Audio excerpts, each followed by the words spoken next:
अस्सलामुअलैकुम dear student, welcome to my YouTube channel. उम्मीद है कि आप सब खैरियत से होंगे।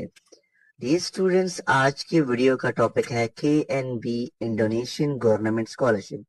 ये टोटली फुली फंडेड स्कॉलरशिप है। आप इस स्कॉलरशिप में अप्लाई कर सकते हैं। आज है 2 फरवरी 2026। तो आज से इसकी अप्लाई जो है वो एक्टिव हो चुकी है। आपने फौरन से इस वीडियो को देखने के बाद जो है जितनी भी रिक्वायरमेंट्स है वो कंप्लीट कर लेंगे। फिर उसके बाद आपने खुद ही इस स्कॉलरशिप के लिए अप्लाई करना है। इस स्कॉलरशिप के लिए जो है वो तमाम स्टूडेंट जिनने इंटरमीडिएट क्लियर किया हुआ है वो बैचलर की डिग्री के लिए अप्लाई कर सकते हैं, और वो तमाम स्टूडेंट जिनने बैचलर कंप्लीट किया हुआ है वो मास्टर के लिए अप्लाई कर सकते हैं। और उसके साथ साथ जो स्टूडेंट जो PhD के लिए अप्लाई करना चाहते हैं वो भी स्कॉलरशिप के लिए अप्लाई कर सकते हैं। इसकी डेडलाइन है 31 मार्च 2026। इससे पहले पहले आपने कोशिश करनी है कि आप अप्लाई कर लें। और उसके साथ साथ जो है डियर स्टूडेंट, इस वीडियो में मैं आपके साथ तमाम डिटेल्स भी शेयर करूंगा कि कौन कौन से रिक्वायरमेंट है स्कॉलरशिप के लिए, और उसके साथ साथ आपको अप्लाई का मेथड भी बताऊंगा कि आपने किस तरीके से अप्लाई करना है। तो वीडियो स्टूडेंट, यहाँ पे जो आप ब्लॉग स्पॉट की जो साइट आप देख रहे हैं वो आपको इसका लिंक डिस्क्रिप्शन में मिल जाएगा, वहां से इसका एक्सेस ले सकते हैं।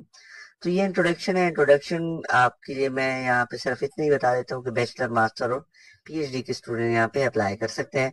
बाकी आप खुद भी इसको रीड कर सकते हैं, इसमें मैं आपका टाइम बिल्कुल भी वेस्ट नहीं करना चाहूंगा। तो यहाँ पे आ जाते हैं ओवरव्यू की तरफ। होस्ट कंट्री है इंडोनेशिया। डिग्री लेवल है बैचलर, मास्टर और PhD। फाइनेंशियल बेनिफिट्स आपको जो दिए जाएंगे तमाम फुली फंडेड है, तो आपको जितनी भी एक्सपेंसेस होंगे वो सारे के सारे इस स्कॉलरशिप के अंडर कवर हो जाएंगे। डेडलाइन मैं ऑलरेडी आपको बता चुका हूँ, तो आपने इस डेडलाइन से पहले पहले स्कॉलरशिप के लिए अप्लाई करना है। कितने स्कॉलरशिप्स हैं, ठीक है, ये बढ़ते रहते हैं, ठीक है। ये जो एस्टिमेटेड है 2025 के तहत, लास्ट टाइम जो है 30 बैचलर की स्कॉलरशिप दे रहे थे ये लोग। इस बार जो है 162 मास्टर की और PhD जो है वो 30, लेकिन इस बार इन्होंने एग्जैक्ट मेंशन नहीं किया हुआ, तो इसलिए जो है मैं उसकी बुनियाद पे आपको बता सकता हूँ कि स्कॉलरशिप ये ऑफर करते हैं, लेकिन हर साल ये इंक्रीज भी होते हैं। अब आ जाते हैं ड्यूरेशन की तरफ।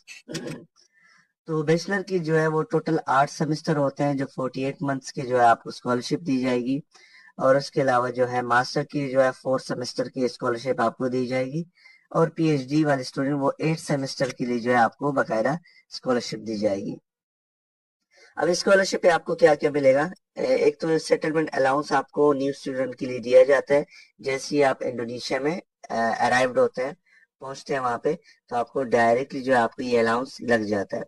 फुली ट्यूशन फी जो है वो कवर इसमें होती है। और उसके अलावा जो है आपको लिविंग अलाउंस भी दिया जाता है, रहने के लिए जो है अपार्टमेंट वगैरह जो भी होता है वो आपको दे दिया जाता है। रिसर्च एंड बुक अलाउंस भी आपको दिया जाता है। हेल्थ इंश्योरेंस आपको दी जाती है। इकोनॉमी क्लास जो है उसकी एयर टिकट आपको दी जाती है। लोकल ट्रांसपोर्ट, होस्ट यूनिवर्सिटी जो है उसकी भी फैसिलिटी आपको दी जाती है। लेकिन याद रखिएगा, जब आप यहाँ से ग्रेजुएट हो जाते हैं तो उसके बाद जो 60 डेज के अंदर अंदर आपने अपनी कंट्री दोबारा से जाना होता है, ठीक है। ये चीजें आपको पता होनी चाहिए। अब यहाँ पे मैं आपको रिक्वायरमेंट बता देता हूँ। KNB स्कॉलरशिप की रिक्वायरमेंट जो है, सबसे पहले जो है यहाँ पे be a citizen of developing country, ठीक है। पाकिस्तान जो है वो डेवलपिंग कंट्री है, तो वो इसमें अप्लाई कर सकते हैं। इंडोनेशिया के जितने भी स्टूडेंट हैं, अगर आपके पास इंडोनेशिया की सिटीजनशिप है, ठीक है, तो आप इसके लिए अप्लाई नहीं कर पाएंगे।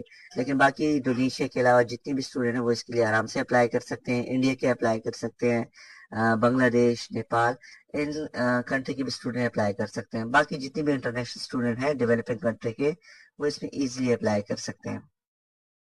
और आपने जो है जितनी भी यूनिवर्सिटी है जो भी चूज कर रहे हैं आप प्रोग्राम, ठीक है, वो बकायदा जो है यूनिवर्सिटी के मुताबिक जो है आपका एकेडमिक रिक्वायरमेंट कंप्लीट होना चाहिए। अब यहाँ पे अगर आपके पास आइल्स, टफल, ठीक है, ITP, ठीक है, टफल IBT है, टोइक है, तो ये आप अगर सबमिट करते हैं तो ये भी आपके लिए एक अच्छा मतलब ऑप्शन बन जाता है। आपकी थोड़ी जो है जो सिलेक्शन के चांसेस मजीद और इम्प्रूव हो जाते हैं, लेकिन ये जरूरी नहीं है। बहुत सारे स्टूडेंट के पास ये आइट्स और टफल नहीं भी होते, इसके बगैर भी अप्लाई कर सकते हैं, ऐसे कोई बात नहीं है, और सिलेक्शन भी हो जाती है।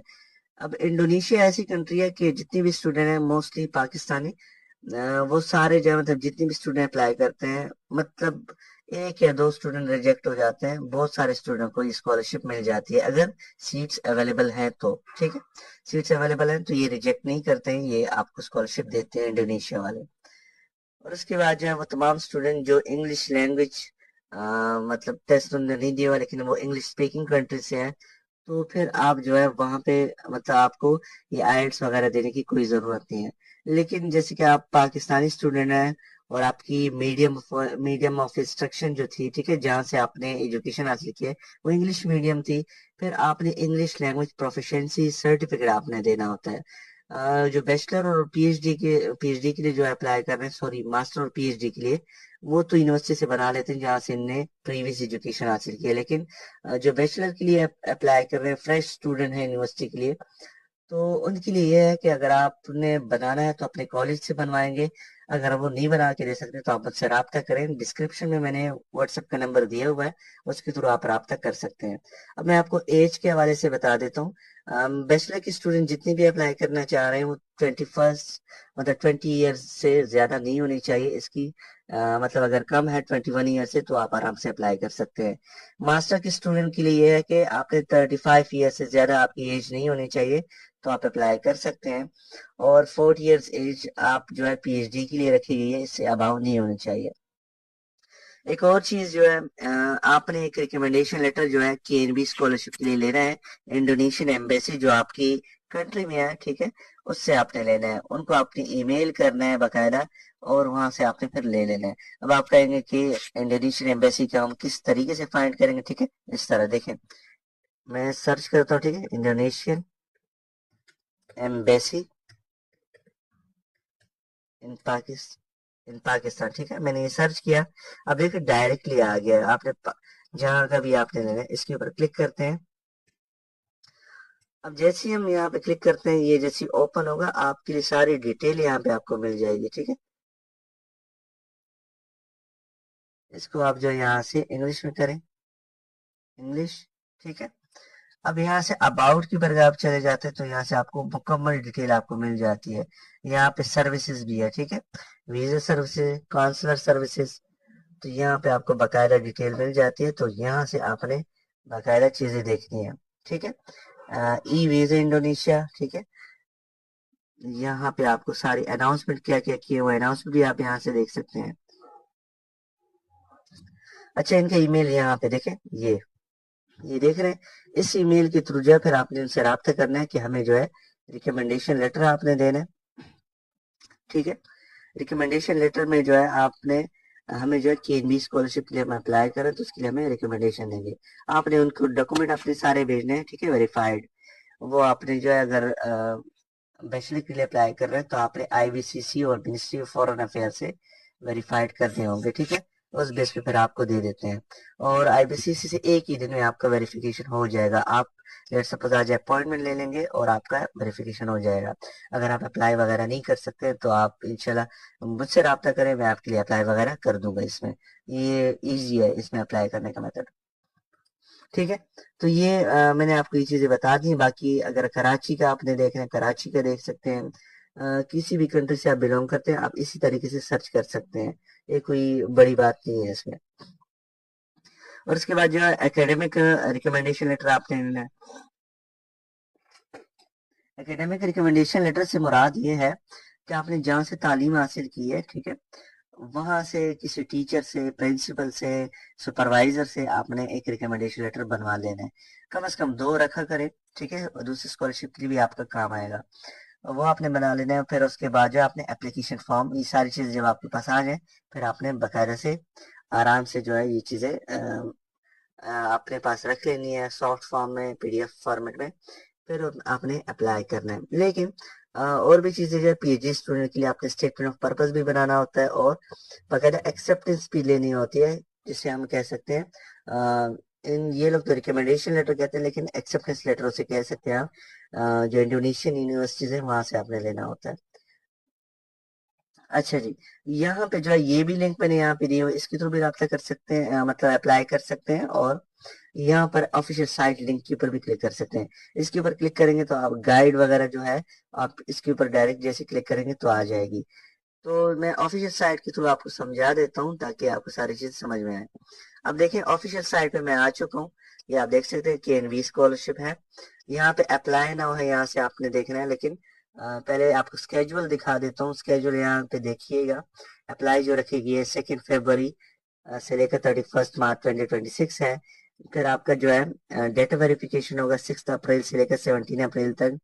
फिर उसके बाद जो 20 अप्रैल से लेकर 30 अप्रैल तक जो है डेटा वेरिफिकेशन, वो आपका बाकायदा जो है जो डायरेक्टरेट मतलब HSC जैसे पाकिस्तान में है, हायर एजुकेशन कमीशन, इनके जो है डायरेक्टरेट ऑफ इंस्टीट्यूशनल अफेयर जो है वो आपके डॉक्यूमेंटेशन सारी चीजें चेक करेंगे। फिर उसके बाद जो है एकेडमिक सिलेक्शन होगी 4 मई से लेकर 12 जून तक।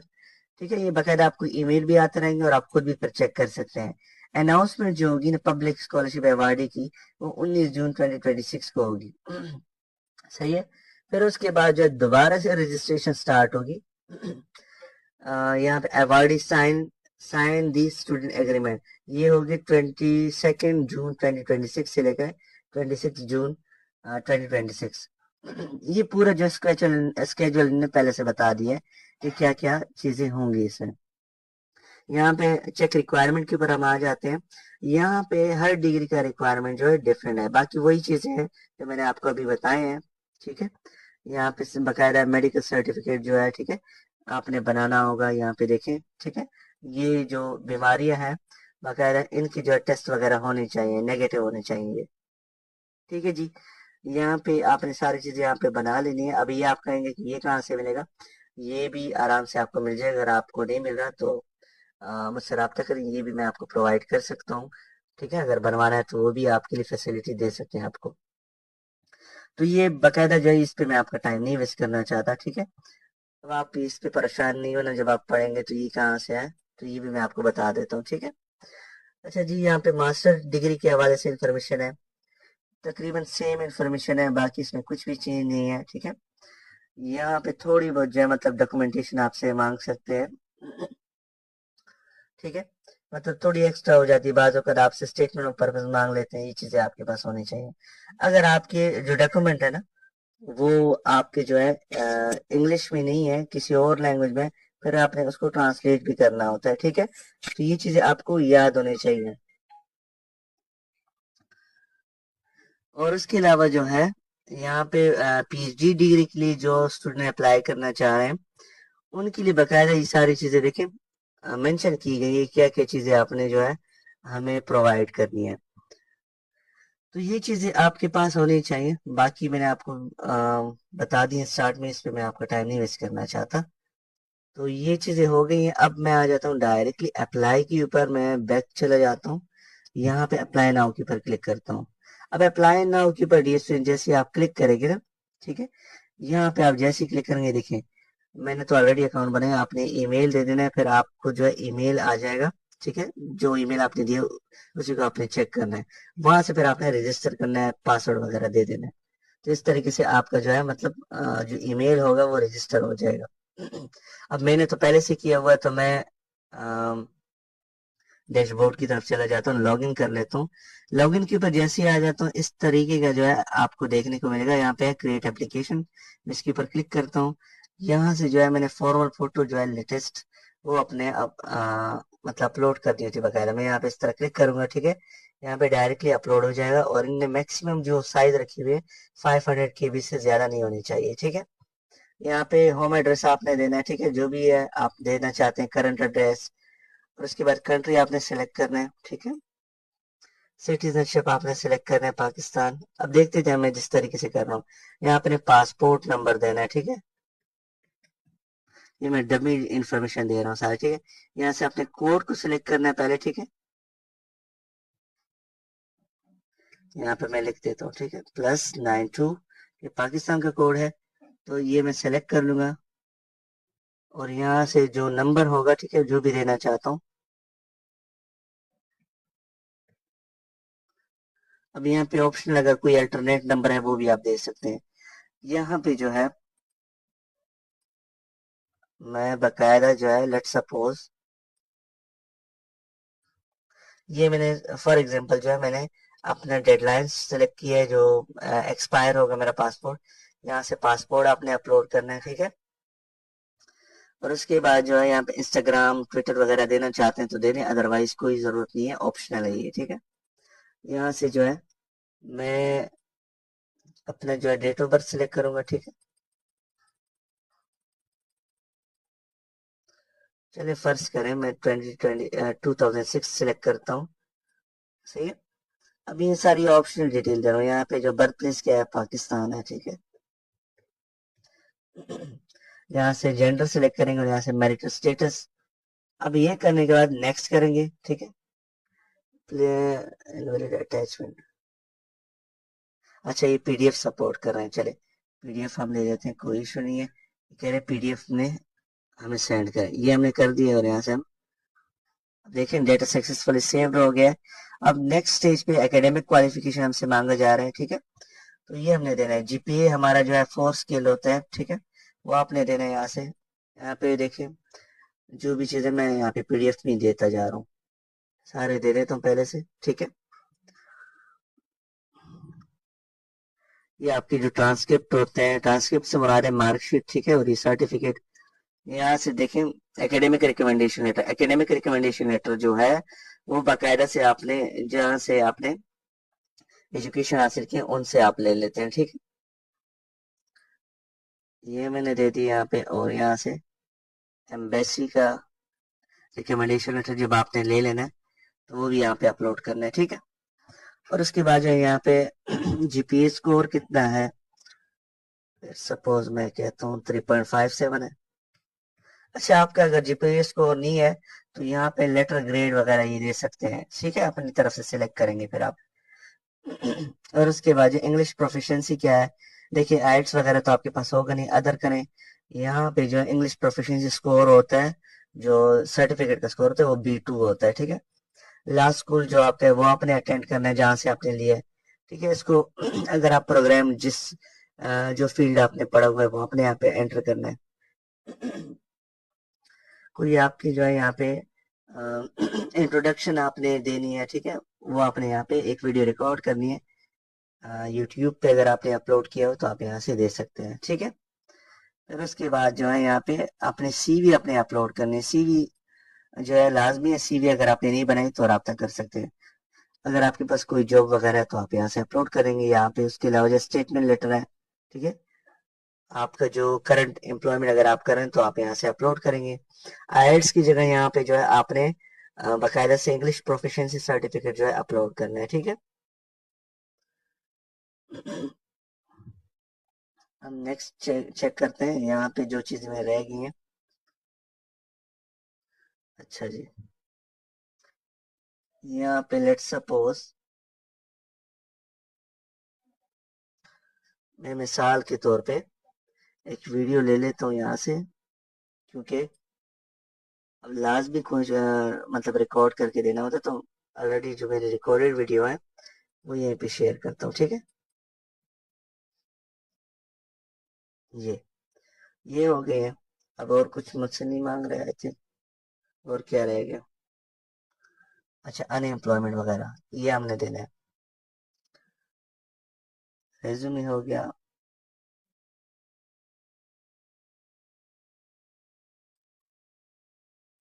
यहाँ पे लेट्स सपोज मैं टीचर हूँ, अब ये मैंने मास्टर वगैरह क्लिक किया तो मुझसे ये मांग रहा है, ठीक है।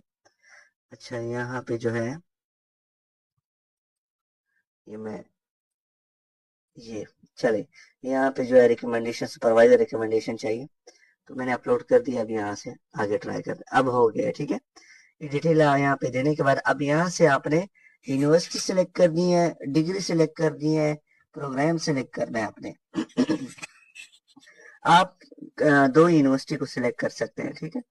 यहाँ पे लेट्स सपोज मास्टर के लिए अप्लाई करना चाहता हूँ, फिर उसके बाद यहाँ पे कोई भी यूनिवर्सिटी जो भी मैं चूज करना चाहता हूँ, यहाँ पे फिर मैंने प्रोग्राम देखा ना कि प्रोग्राम तकरीबन सारे अवेलेबल हैं।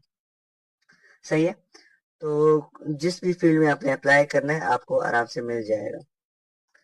यहाँ पे फिर कोई और यूनिवर्सिटी आपने सिलेक्ट करनी है, फिर यहाँ से आपने कोई और, अब यहाँ पे देखिए मैथमेटिक्स है, लिटरेचर है, ठीक है, लिंग्विस्टिक्स है, तो मेरी फील्ड यहाँ पे है, तो यहाँ से आराम से आपने अप्लाई करना है। ये हो गए, ठीक है।